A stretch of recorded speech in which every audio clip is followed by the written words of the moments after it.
मसीह में आप सबको सलाम। खुदावंद आपको और आपके ख़ानदान को बरकत, सेहत और तंदुरुस्ती अता करे। मसीह यीशु नासरी के नाम से आमीन। हमारे लिए आज की अंजिल मुक़द्दस मरकज़ के मुताबिक 5 बाब 21 से 43 है। ए लड़की, मैं तुझसे कहता हूँ, उठ। खुदा बाप, बेटे और रूह कुद्दस के नाम से आमीन।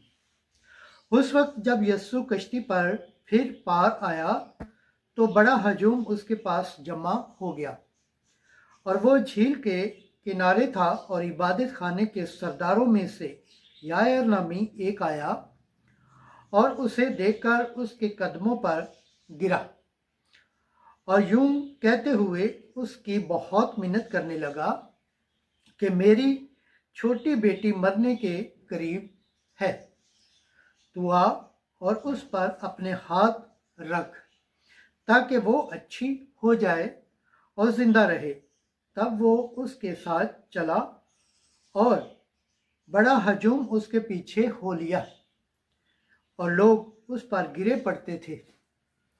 और एक औरत जिसका 12 बरस से खून जारी था और जिसने कई तबीबों से बड़ी तकलीफ उठाकर अपना सब माल खर्च करके कुछ फायदा हासिल न किया था, बल्कि बदतर हो गई थी, यीशु की खबर सुनकर हजूम में उसके पीछे से आई और उसकी पोशाक को छुआ, क्योंकि वो कहती थी कि अगर मैं सिर्फ इसकी पोशाक ही को छू लूँगी तो अच्छी हो जाऊंगी।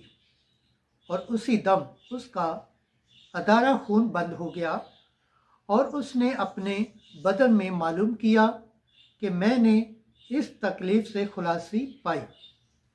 तब यीशु ने फौरी अस खुद जानकर कि मुझ में से कुव्वत निकली, हजूम की तरफ फिरकर कहा, मेरे कपड़ों को किसने छुआ?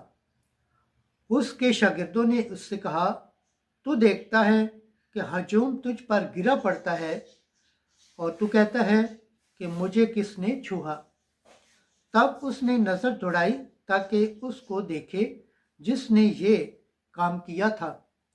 तब औरत ये जानकर कि मुझ में क्या असर हुआ, डरती और कांपती हुई आई और उसके आगे गिर पड़ी और सारी हकीकत उससे बयान की।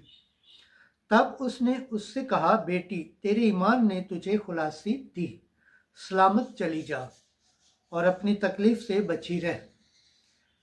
वो ये कह ही रहा था कि